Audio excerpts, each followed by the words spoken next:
IRCTC புதிய விதிமுறைகள் ஜனவரி 12, 2026 முதல். முக்கிய மாற்றம்: ஆதார் சரிபார்க்கப்பட்ட பயனர்கள் முன்பதிவு தொடங்கும் நாளன்று ஓப்பனிங் டே ஆஃப் ஏஆர்பி நள்ளிரவு 12 மணி வரை டிக்கெட்டுகளை முன்பதிவு செய்ய அனுமதிக்கப்படுவார்கள். 1.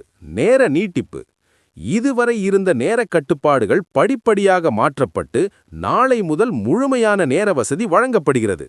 இன்று வரை ஜனவரி 11 ஆதார் பயனர்கள் காலை 8 மணி முதல் மாலை 4 மணி வரை மட்டுமே முன்பதிவு செய்ய முடிந்தது. நாளை முதல் ஜனவரி 12 ஆதார் அங்கீகாரம் பெற்ற பயனர்கள் காலை 8 மணி முதல் நள்ளிரவு 12 மணி வரை டிக்கெட் முன்பதிவு செய்யலாம். 2.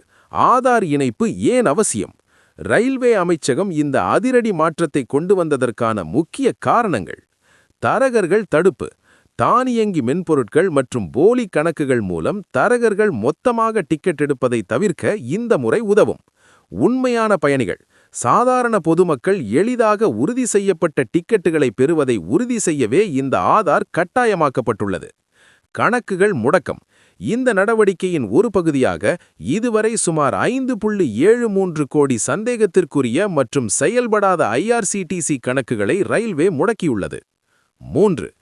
ஆதார் சரிபார்க்கப்பட்ட பயனர்களுக்கான பிற நன்மைகள்: ஆதார் எண்ணை ஐஆர்சிடிசி இணையதளத்தில் இணைப்பதன் மூலம் நீங்கள் பெறும் கூடுதல் பயன்கள். டிக்கெட் வரம்பு: ஒரு மாதத்திற்கு அதிகபட்சமாக 24 டிக்கெட்டுகள் வரை முன்பதிவு செய்யலாம். ஆதார் இணைக்காதவர்கள் 12 டிக்கெட்டுகள் மட்டுமே எடுக்க முடியும். தட்கல் முன்பதிவு: தட்கல் நேரங்களில் காலை 10 மணி மற்றும் 11 மணி நேரங்களில் விரைவாகவும் தடையின்றியும் டிக்கெட் புக் செய்ய இது உதவும்.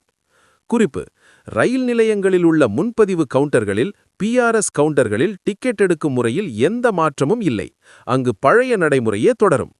உங்கள் ஆதாரை எப்படி இணைப்பது? ஐஆர்சிடிசி இணையதளத்திற்குச் சென்று உள்ளனவும். லாகின்: மை அக்கவுண்ட் பகுதிக்குச் சென்று லிங்க் யோர் ஆதார் என்பதை தேர்ந்தெடவும். உங்கள் ஆதார் எண்ணையும் பெயரையும் உள்ளிட்டு பதிவு செய்த மொபைல் எண்ணிற்கு வரும் ஓடிபியை சமர்ப்பியவும்.